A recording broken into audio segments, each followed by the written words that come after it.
Ce hors-série est proposé par Schneider Electric dans le cadre de son programme Impact Maker.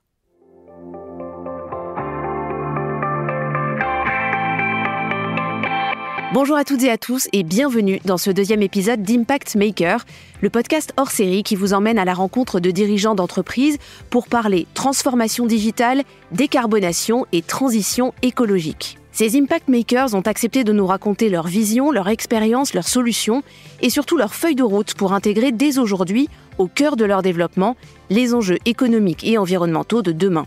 Dans cet épisode, nous allons entrer dans les bureaux d'Icade, un groupe immobilier qui est à la fois promoteur et foncière tertiaire et qui aura donc un rôle clé dans la conception des bâtiments de demain comme dans la rénovation de ceux qui existent aujourd'hui. Avec en ligne de mire des objectifs bas carbone et la question centrale de l'efficacité énergétique. Comment amorcer un tel virage dans un groupe ? C'est ce que nous allons demander à Nicolas Joly. Il est le directeur général du groupe Icade et il nous attend dans un de ses nombreux bureaux en flex office. Bonjour Monsieur Joly. Bonjour. Alors comme ça, vous n'avez pas de bureau ? Non, personne n'a un bureau privatif, on est en full open.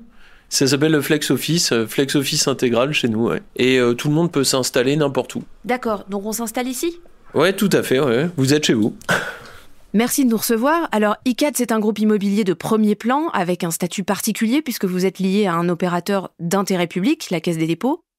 Donc d'abord, est-ce que vous pouvez nous présenter le groupe ? Icade, c'est avant tout des hommes et des femmes, des équipes. Il y a environ 1100 collaborateurs qui travaillent au quotidien au sein du groupe. Autour de nos deux métiers, un premier métier de foncier investisseur, donc on détient des actifs immobiliers, puis un deuxième métier de promoteur qui est essentiellement concentré sur du logement. Et vous le disiez, nous sommes une filiale de la Caisse des dépôts, donc Icade c'est une société qui a une histoire et qui fêtera l'année prochaine ses 70 ans. Sur ces deux métiers qui sont donc foncière tertiaire et promoteur immobilier, est-ce qu'on peut rappeler les spécificités et les enjeux de ces deux activités ? Icade est un modèle unique en réalité. C'est très rare d'avoir à la fois un investisseur qui s'inscrit durablement dans le territoire, qui détient des actifs immobiliers, et un promoteur qui construit, qui transforme la ville au quotidien. Pour vous donner quelques chiffres, que vous vous rendiez compte, notre entité de promotion, c'est plus de 20 agences dans l'ensemble des territoires, sur l'ensemble du territoire national, y compris les dom-toms, et on construit à peu près 5000 logements par an. Côté investisseur, on détient à peu près 8 milliards de patrimoine, un petit peu moins de 2 millions de mètres carrés, essentiellement des bureaux, au sein desquels on héberge des locataires, des clients qui sont de tailles très diverses. On peut aller des PME jusqu'à des grandes sociétés du SBF 120 ou du CAC 40. On en vient à votre plan pour votre transition énergétique. Vous revendiquez le statut de pionnier de l'immobilier bas carbone. Vous avez amorcé votre stratégie sur ce point en 2019. Mais quand avez-vous commencé à intégrer cette question de l'empreinte carbone à l'ensemble de vos objectifs à Icade ? Alors, vous avez mentionné 2019, c'est effectivement le lancement de notre plan de décarbonation. En réalité, Icade a pris conscience de l'importance de ces enjeux plus tôt encore et très en avance de phase par rapport au marché, puisque c'est en 2005 que nous avons obtenu la certification HQE, donc Haute Qualité Environnementale Construction, pour notre premier bâtiment tertiaire. Et dès 2010, nous avons travaillé avec nos locataires, avec nos clients sur les sujets environnementaux pour construire ensemble une démarche commune. Et c'est là, en 2010, que nous avons initié les premiers baux verts. Donc, ce que je veux vous dire, c'est qu'il y a vraiment une responsabilité du secteur du bâtiment, que nous devons tous collectivement agir en conséquence et que Icade prend pleinement sa part. C'est absolument essentiel pour nous parce que c'est aussi un enjeu économique et financier qui est créateur de valeur. Nicolas Joly, vous avez pris vos fonctions de directeur général d'Icade il y a quelques mois, au printemps 2023, et vous êtes un jeune dirigeant puisque vous avez... Est-ce qu'on peut dire votre âge ? Ah oui, bien sûr, j'ai 41 ans. Après, jeune, c'est une question de référentiel. Alors, disons un plutôt jeune dirigeant, est-ce que ça compte aussi dans votre approche de la question environnementale ? Oui, pour moi, c'est un sujet essentiel, mais au fond, c'est pas un sujet d'âge. Moi, ça m'ennuie de dire que je m'occupe du sujet parce que je suis jeune. C'est pas parce qu'on a 41 ans, 51 ans, 31 ans qu'on doit s'intéresser à ces sujets. C'est pas parce qu'on a des enfants qu'on n'a pas d'enfants qu'on doit s'intéresser à ce sujet. C'est parce que c'est fondamentalement un sujet de société. Et chaque dirigeant doit avoir en conscience cet enjeu au cœur de sa feuille de route quotidienne. Alors les dirigeants, justement, pour celles et ceux qui nous écoutent, comment vous, en tant que directeur général, vous parvenez à impulser ces sujets au sein du groupe une fois que vous avez pris les décisions ? On ne les prend pas tout seul, en réalité. La clé, c'est d'embarquer les équipes. Et pour ça, vous avez besoin de former, de sensibiliser en permanence les gens, les collaborateurs, les collaboratrices. C'est pour ça que cette année, j'ai lancé l'ICAD Climate School pour que même les collaborateurs des fonctions support soient formés à ces enjeux. C'est pas juste une question de personnel opérationnel sur le terrain, c'est l'ensemble des équipes, l'ensemble de l'entreprise qui doit être concerné, jusqu'au directeur général, évidemment. Et d'ailleurs, les diplômes de la première promotion seront remis avant la fin de l'année. Nicolas Joly, avant de prendre vos fonctions ici à ICAD, vous avez évolué au sein d'autres groupes dans des secteurs différents, le groupe Casino par exemple.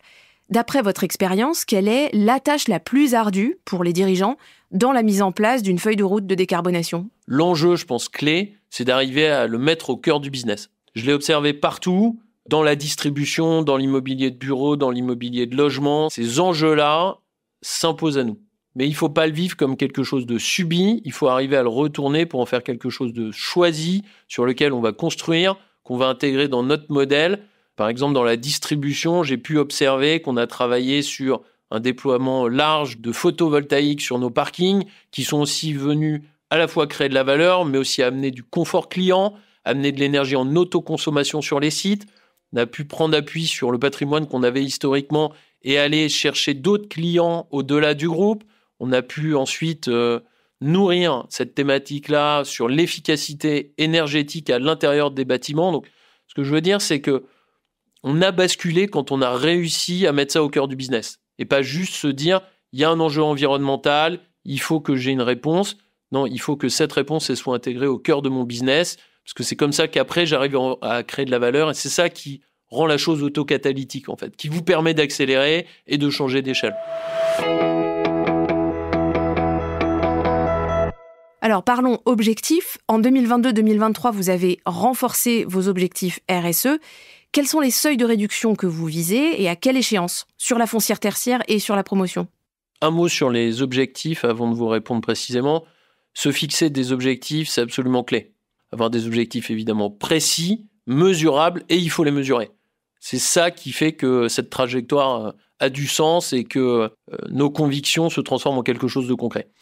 Et donc nous avons effectivement fixé des objectifs sur 2 thèmes, la réduction carbone et la préservation de la biodiversité. Et je suis personnellement attaché à mettre ces 2 sujets au même niveau. En 2019, nous nous sommes fixés des objectifs ambitieux pour nos métiers et pour le corporate, pour l'ensemble des équipes, et nous avons effectivement fait un premier point d'étape en 2022. Pour vous donner un exemple chiffré, pour notre métier de foncière, donc propriétaire d'actifs immobiliers, nous avons un objectif à 2030 de réduction de 60% de notre intensité carbone. En 2022, nous avions déjà fait la moitié du chemin. Notre trajectoire bas carbone est alignée 1,5 degré, a été validée, c'est essentiel, par un organisme indépendant, la SBTi, ceci pour en garantir le sérieux et la rigueur. Et ce faisant, avec cette trajectoire bas carbone, nous sommes dans la droite ligne des accords de Paris. Avant d'entrer dans le détail, question sur la stratégie globale. Comment on aborde un tel plan d'action ? Par quelles règles d'or est-ce que ça passe pour vous ? J'en retiendrai 4. La première, c'est faire notre métier différemment. Chez nous, de manière très concrète, c'est rénover et construire avec des matériaux biosourcés. 2, c'est passer à l'échelle, c'est-à-dire que une fois qu'on a créé des démonstrateurs de cette façon de construire différemment, c'est le faire à grande échelle pour montrer que c'est possible. 3, c'est embarquer les équipes. On se le disait, c'est essentiel. Et puis 4, ce qui est essentiel, c'est de ne pas être seul dans sa ligne d'eau, c'est d'embarquer l'ensemble de l'écosystème, ce qu'on appelle faire filière, c'est-à-dire que l'ensemble du secteur, collectivement, avance dans cette transformation-là. Et chez nous, concrètement, c'est embarquer nos prestataires, nos partenaires, nos fournisseurs, les académiques, l'ensemble du monde de l'immobilier pour être capable de transformer, pour apporter une bonne réponse à ces enjeux. Et la réponse, ça passe notamment par l'énergie, puisqu'on sait qu'un des premiers responsables des émissions de carbone dans les bâtiments, c'est la consommation d'énergie. Là-dessus, quelles sont les solutions que vous avez mises en place ? Alors, la consommation d'énergie, c'est effectivement un sujet central. On l'adresse de 3 façons. La première, c'est d'abord nous rénovons, nous construisons des bâtiments qui sont bas carbone et peu consommateurs. Deuxième point, nous y installons des sources d'énergie qui sont elles aussi décarbonées. Géothermie, photovoltaïque, c'est un élément complémentaire de ce sujet de rénovation. Et puis le troisième point, c'est le pilotage, c'est mesurer la consommation de nos bâtiments grâce aux nouvelles technologies, mesure, pilotage du bâtiment, automatisation. Avec l'ensemble de ces trois piliers, vous êtes capable d'adresser, selon nous proprement, cet enjeu majeur qu'est la consommation énergétique des bâtiments. L'énergie, ça dépend aussi des occupants. Comment vous procédez pour les impliquer ? Un des premiers dispositifs chez vous, ça a été ce que vous appelez le bail vert. Quel est le principe ? Le bail vert, c'est quelque chose qu'ICAD propose depuis 2010 à ses locataires, une annexe environnementale signée sur un bail. Et ce faisant, nous étions en avance sur notre temps, parce que ça avait devancé la loi Grenelle 2 de juillet 2013, et puis la loi Elan, le décret éco-énergie tertiaire, près de 10 ans plus tard, qui rend obligatoire pour les entreprises locataires de réduire leur consommation d'énergie. En 2010 également, nous avons, autour de ce bail vert, initié des comités verts. Comités qui rassemblent les locataires engagés dans une démarche de réduction de leur empreinte carbone. Et depuis 2022, vous ne parlez plus de bail vert, mais de bail engagé climat. Qu'est-ce qui a changé dans le dispositif ? Le bail engagé climat, qu'est-ce que c'est ? Ça a vocation à placer la question du climat au cœur de nos relations contractuelles avec nos clients. Et donc en cela, il fournit un cadre permettant de rendre compte de la performance environnementale du bâti, d'organiser la réduction de l'impact et de contribuer au développement de puits carbone labellisés bas carbone, label français. En 2023, pour nous, c'est l'accélération. Le bail engagé climat prend une nouvelle dimension en doublant la surface de bureau qui répond à ces critères, 200 000 m². Et les premiers comités engagés climat ont eu lieu chez nos 3 premiers locataires signataires, validant les objectifs bas carbone des immeubles occupés. Et pour y avoir assisté, je peux vous assurer, ce sont des comités fournis. Vous avez plus de 1000 collaborateurs au sein du groupe, donc c'est aussi un enjeu managérial. Qu'est-ce que vous avez mis en place pour motiver les troupes ? Effectivement, c'est un enjeu de management qui est clé et on l'adresse de plusieurs façons, en donnant aux équipes des objectifs qui sont ambitieux mais qui sont atteignables, qu'on va mesurer concrètement chaque année, en les accompagnant pour les embarquer, en les formant. On parlait de l'ICAD Climate School, c'est une contribution forte à cette logique-là. Et puis, comme on se fixe des objectifs, il faut aussi que notre rémunération soit directement liée à l'atteinte de ces objectifs et ça fait partie effectivement de la rémunération variable de l'ensemble des équipes. Moi, le premier, l'atteinte de ces objectifs extra-financiers conformément aux directions qu'on s'est fixées et au mesurage qu'on fait annuellement sur l'atteinte de ces objectifs. Quelle a été ou quelle est la tâche la plus difficile pour vous en tant que décideur dans la mise en application de vos objectifs de RSE ? Hiérarchiser, peut-être. Moi, je vous le disais, ça fait 6 mois que je suis là, donc j'ai assez peu de recul sur cette dizaine d'années qui vient de passer au quotidien, mais je pense que c'est peut-être ça le plus difficile, c'est de se dire d'abord quelles sont mes priorités, et ensuite de donner des objectifs adaptés à ces priorités-là. Où est-ce qu'on se concentre au début pour ne pas se disperser ?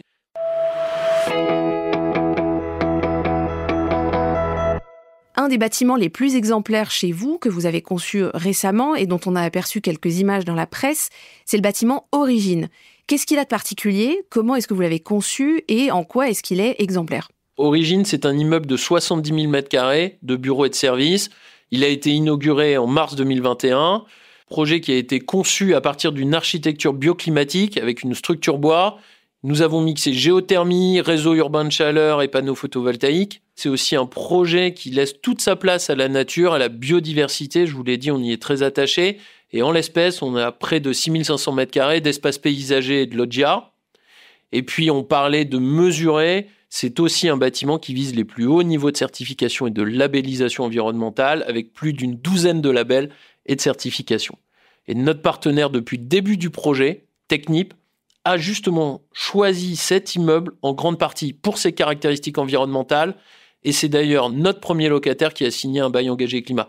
Donc en un mot, Origine, c'est vraiment notre vitrine de la feuille de route de décarbonation et de biodiversité d'ICAD.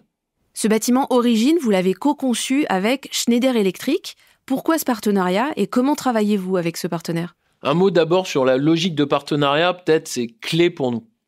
Cette logique nous permet de nous allier au meilleur, d'innover ensemble, par exemple sur les problématiques de data, d'intensité d'usage des bâtiments et d'optimisation des usages.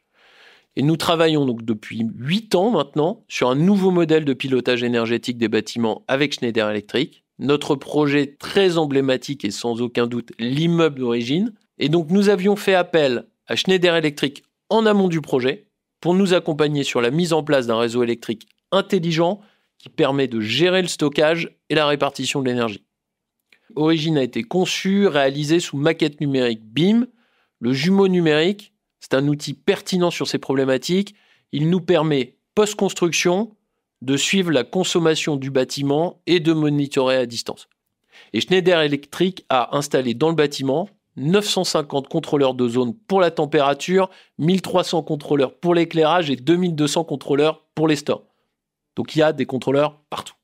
Les datas de ces capteurs sont donc remontées, mesurées, pilotées, ce qui nous permet à nous, bailleurs, d'accompagner notre client, notre locataire, dans la réduction de ses consommations et donc de ses charges, impact financier direct, mais aussi d'améliorer le bien-être de ses occupants. Donc, suivre la consommation et monitorer, là, c'est ce qu'on appelle le pilotage. Ça, c'est un des éléments clés pour le bâtiment à l'avenir. Oui, complètement. D'être capable de concevoir un bâtiment en vue de son utilisation. C'est-à-dire qu'il doit y avoir une continuité entre les gens qui construisent et ceux qui vont exploiter. C'est l'enjeu central, c'est d'avoir la technologie, d'avoir la data et d'être capable de la traiter pour en faire quelque chose d'utile et d'utilisable pour nous propriétaires et pour nos clients, les exploitants. Pour la réduction des consommations, la baisse des charges, mais également pour la gestion au quotidien du bâtiment et le bien-être de ses occupants. Donc là, oui, on est au cœur du sujet. Est-ce que vous avez d'autres exemples de bâtiments tests qui pourraient être déployés à plus grande échelle ? Oui, bien sûr, on peut en citer, d'autant que ce passage à l'échelle, c'est vraiment un des enjeux clés, je vous le disais, pour le succès de notre feuille de route de décarbonation. Pouvons par exemple parler du village des athlètes, bien sûr, avec la séquence olympique qui s'annonce, avec un cahier des charges qui était extrêmement strict. Nous avions pour objectif de diviser par 2 notre impact carbone, et c'est un objectif qui est rempli.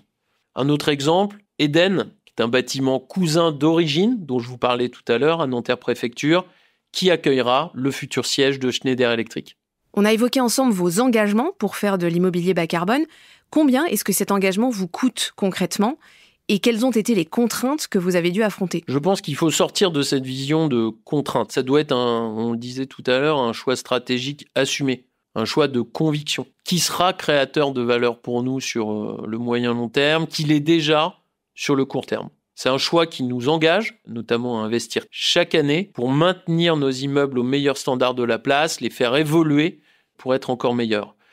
De manière très concrète, ça se traduit chez Icade par un plan d'investissement de l'ordre de 100 millions d'euros à déployer sur les 4 ans qui viennent. Alors vous êtes dans les premiers mois de votre mandat au sein d'Icade, mais vous avez pris les rênes d'une stratégie RSE déjà sur les rails depuis plusieurs années. Quel est le conseil que vous pourriez donner aux entreprises qui s'engagent aujourd'hui sur cette voie avec les questionnements qu'on imagine ?